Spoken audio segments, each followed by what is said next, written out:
I'm going to give you a little overview for each sign, and you can go fast forward to your sign, of course.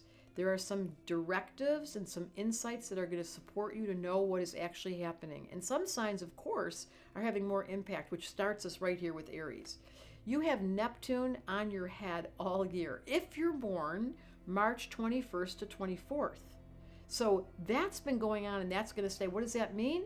It means that you're a little spacey. When people have this influence, when Neptune is influencing their chart, it can create a stronger spiritual orientation, or it can get you into total denial about your spirituality and you re-examine it.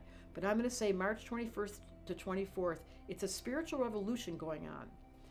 On February 13th, Saturn enters Aries for the first time in 30 years, and people born between March 21st and April 4th are going to feel it the most. What does that mean? There's discipline coming your way. You're going to see results. You're going to feel like life is finally giving you some manifestation or womanifestation. So you're in a manifestation cycle in 2026 if you're born in those days. April 16th, the Sun, the Moon, Mercury, Mars, Saturn, and Neptune are all in Aries during that month. There's 6 planets in Aries. For you Aries, that's an activation portal. The new moon for Aries is on April 17th. So just note that that's a very energetic time for you Aries. Starting in July, Jupiter is going to be trining you because it enters Leo. So for the whole summer, not only did you get activated on your birthday, Aries, but it's going to get really strong for the whole year because there's fire in the sky. So Aries, you've got a wonderful year about to happen. Now we're going to talk about Taurus. Starting in March, Taurus feels upbeat because Mars moves into Pisces. It's very supportive. Venus enters Taurus at the end of March. It's all about love. And Uranus finally left Taurus in April. So you're not under the influence of that really uncomfortable start and stop. I want change, but I don't. There's a new moon at 25 degrees of Taurus on May 16th. So for Tauruses, that's a really, if you're born May 14th to the 18th, right on your head is an activation. Because Taurus, you're under the influence of a double Taurus sky. Settle down. Feel relaxed. And here's the best news. Mars enters Taurus May 19th. That's a burst of energy for you. And the lunar eclipse on August 27th at 4 degrees of Pisces is going to support you. So during that eclipse, notice if you're feeling energetically soothed. And October 25th, there's a full moon at 2 degrees of Taurus. So this is a really wonderful during the fall. That's where the Scorpio energy really activates Taurus. I'm going to say for 2026 Tauruses, you're out of that Uranus energy. There's a lot of fire and air, and you're going to have to figure out just to hold permission for you to be the one who's slower, who's grounded, who's not being affected by all the fire and air in the sky. Which brings us to Gemini. Now you are really loving the fire and the air in the sky. April 25th, Uranus enters Gemini for the next season. It's all this year. So you, Gemini, must go find out. If you're born May 21st to 31st, you're going to be empowered by Pluto, who's in Aquarius, trining your sun throughout this whole year. So the good news is Pluto in Aquarius is trining you. Jupiter in Leo at the end of the year is going to give you energy. Saturn in Aries is going to give you energy. And of course, Neptune in Aries. So you've got a lot of energy coming your way, especially if you're born May 21st to 31st. January 17th, there's a lot of love in the sky because Venus is going to support you. And February 17th, there's a new solar moon. It's an eclipse. February 17th, there's a new moon, a solar eclipse in Aquarius. And what does Gemini love but that wonderful Aquarius energy? In the middle of April, when Mars and Mercury enter Aries and Saturn is there, Aries is a best friend to Gemini. That's a wonderful era. And then, as I said, Venus and Uranus enter in April, and that's where you get a lot of energetics. On June 28th, Mars enters Gemini. So right during your business, right during your birthday season, there's a whole bunch of energy coming your way. And the full moon in July in Aquarius supports Geminis. So just before the full moon in November, this is at the end of the year, 2 days before Thanksgiving, that's going to activate you. So Gemini, you're in for a great season because of all the fire and air. You're going to feel activated. You're going to feel encouraged. You get to be your little wild, crazy self, and there's no inhibition. And especially for those people born during the time I said, Uranus is about to hit you on the head. great time to get a reading. Like, what do I do with that? Cancer. The first full moon of 2026, right at the beginning of the year, January 3rd, is yours. It's in your favor. It's in Cancer. So notice your energy building. From January to June, that's when Jupiter has been in your sign. So that's the end. In June, you finish with this. But for the last year, 2025, and now the beginning of 2026, Cancer, expansion, moving, celebrating, having success stories. When February 13th, 14th, 15th, about Valentine's Day, Saturn moves into Aries. Now that's going to be a little bit of an irritant, and it takes away that big giant wave and brings you back to Earth. So it's not a bad thing. Remember when I said all those planets are going to be in Aries during the season of Aries? For a Cancer, that creates a little bit of tension. So you've got the first spring is when it all shifts, but the first few months, from January, February, March, all the way to, I'd say, April, when it goes into Aries, Cancer, you're being supported. August 12th, Mars enters Cancer. That can get you energized. And then at Christmas, that full moon at the end of the year in Cancer is going to be your friend. That's a really wonderful time. Cancer, you had a great 6 months at the end of last year and a great 4 months at the beginning of this year. It's been a wonderful season for you to get things done and feel really fulfilled. So I get to give you the happy birthday, Cancer. You just finished a Jupiter cycle. Okay, Leos, the second half of the season. Let me start beginning with the full moon in Leo on February 1st is an energetic sign, and it's a big time for you in February. Then late January, early February, the Sun, Mercury, Venus, and Mars are all in Aquarius. That's opposite you. So that doesn't have to be bad. There's nothing wrong with opposition. It's a lot of energy. And then mid-February, Saturn moves into Aries, as we all know, solid trine. And this is the new moon on April 17th in Aries. When there's 2 planets in Aries and you're a Leo, this is an incredible, there's going to be not just 2 planets in Aries, there's 6 planets in Aries supporting your Leo. So when the new moon in Aries, and then there's going to be 6 planets, April 17th, that's all supportive of Leo. Now mark this down. June 29th, Jupiter enters Leo for the rest of the year, and it goes from 0 degrees to 27.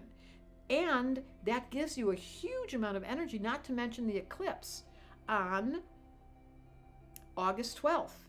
So those people born August 10th to August 16th, it's going to hit you right on your head. Be aware that whenever there's an eclipse, you can make big changes. I just want to say, when there's an eclipse in the sign of Leo, and Jupiter's in Leo, and there's 6 planets in Aries in the middle of the spring, your Leo energy is really going to be energized this time. And I'm so happy because Leos have been wanting to make things bigger, and now Jupiter's there to give you that gift. Virgo, you come in strong in January. There's support from Capricorn because the Sun and Mercury and Venus and Mars and Uranus are all in Earth. So you got a great beginning. Then there's the full moon, March 3rd. There's an eclipse at 12 degrees of Virgo. That supports you, Virgo, because it's Virgo in the sign, its own natural sign with an eclipse. That's the time where you get to make a distinction between my perfection versus what I think I should be doing. I want you to make a note, Virgos, there's a full moon and an eclipse on March 3rd. So you're the star of the show because the full moon and the eclipse is at 12 degrees of Virgo. And this is where you really have to pay attention. You can make a change from being such a perfectionist to actually accepting. Would this be a miracle? Accepting who you are. September 10th, there's a new moon at 18 degrees of Virgo. So there we go again. And you're the boss of that. So anyone born September 8th to the 14th, you're going to get hit by that new moon. And then last, we're going all the way to Christmas, the full moon in Cancer. Every Virgo loves when it's in Earth, and boy, our Virgo's the best to have at Christmas. So you're going to have a great year, and your dance this life is to reduce the perfectionist and start to see how beautiful. Do you know that Virgo is the most beautiful sign as a woman in the Zodiac? Stop criticizing yourself.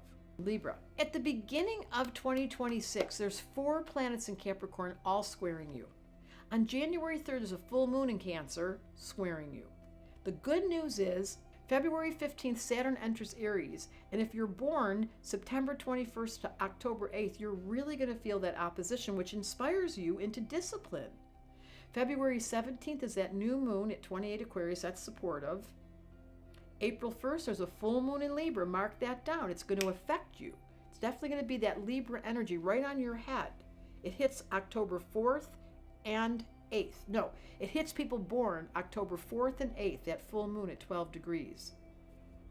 And then April 25th, when Uranus enters Gemini, it's going to trine you for the rest of the year. If you're born September 21st to 29th, you're going to have a very strong, this is a great time for you to study astrology, Libra, because your mind is opening up. And then October 10th, there's a new moon at 17 degrees Libra. You're the star of the show. So if you're born October 8th to 14th, it's right on your head, that new moon, and it means you've got to start something new. And then we're going to slide all the way to Christmas of 2026, when the full moon's at Cancer. Is not the easiest time for you, but here's the deal, Libra. You can turn anything that's negative positive. You're one of the few signs that all you got to do is dress up, put a yummy smell on, give yourself permission to do a little creativity, and you stand away from all the negativity. And that's your job this year. And with Uranus trining you and Saturn opposite you and Pluto trining you, you've got some planets in your favor. Scorpio, the beginning of 2026, when there's 5 planets in Capricorn, you're going to love that, because boy, does Scorpio love Capricorn. Then January and July, Jupiter's still in Cancer supporting Scorpio. That's a positive. The beginning of this year for Scorpio is good for you. Just keep staying steady. Stay the course. January 19th to 23rd, when the Sun, Mercury, Mars all enter Aquarius, boy, that's going to square you. And then the full moon, May 1st, in Scorpio is your time. So pay attention to that full moon in May. And then all the way to November 8th, there's a new moon again in Scorpio. Scorpio gets its groove back. And then at the end of the year, we always talk about this at Christmas, when there's a full moon in Cancer, Scorpio. Just sit back and watch the family.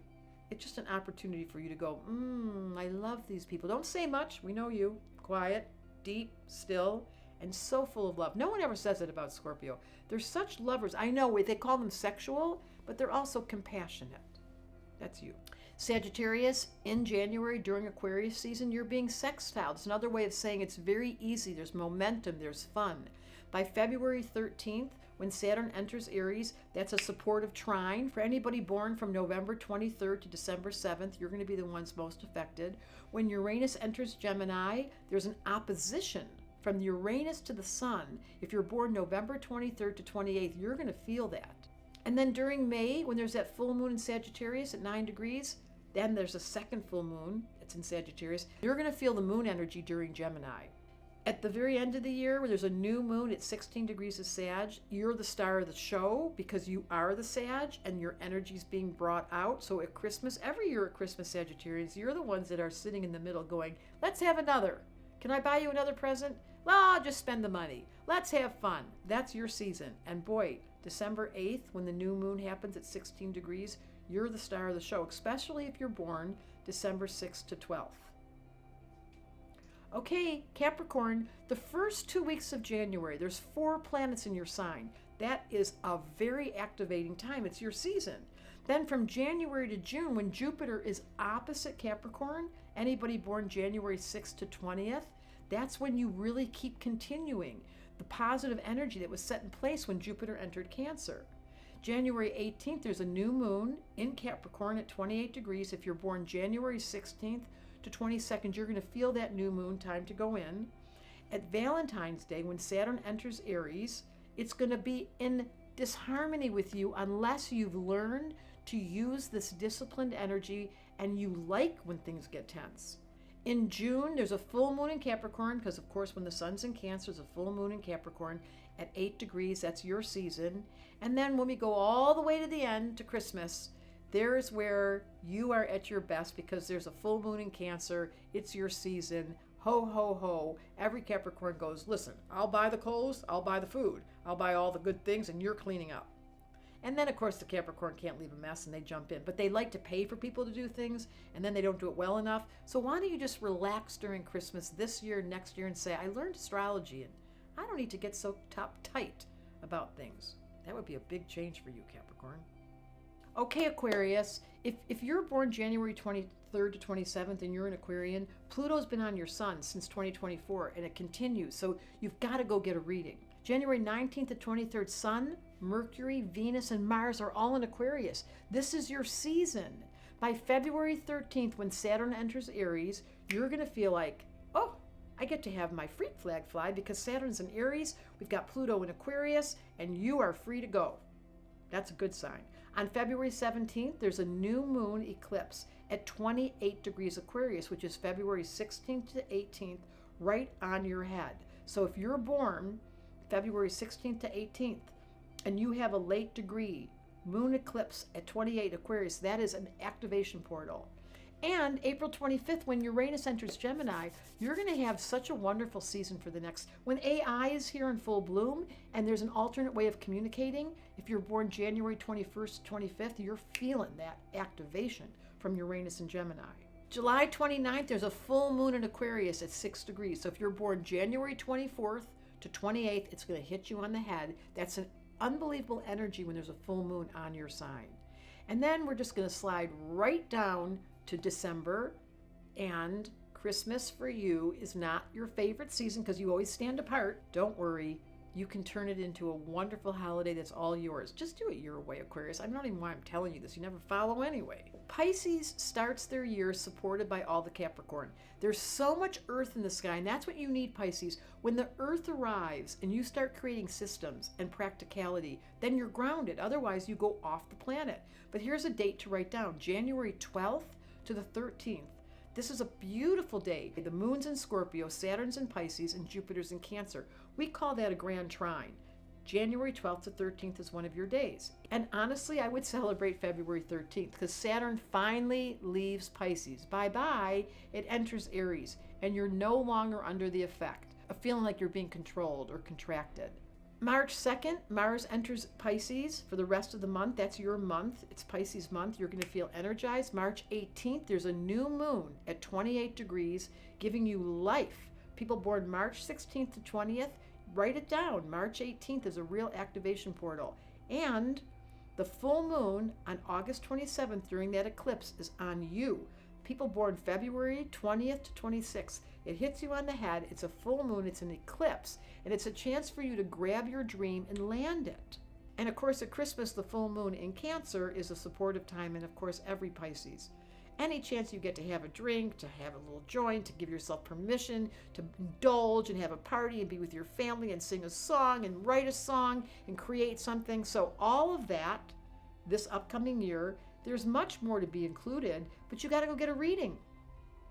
I can't do an individual reading for you today. If I had your chart, I would give you the exact seasons of your chart and what to look for, particularly if I knew what your sun, moon, and rising was, what your progressed moon was, and that's why we have a school. So please, all of you, every single sign, you know what I see in your future? I see you studying astrology with DSA. That would be me. So grateful that you're listening to this, that you took notes, you wrote it all down, and I got to be here for you. Aloha!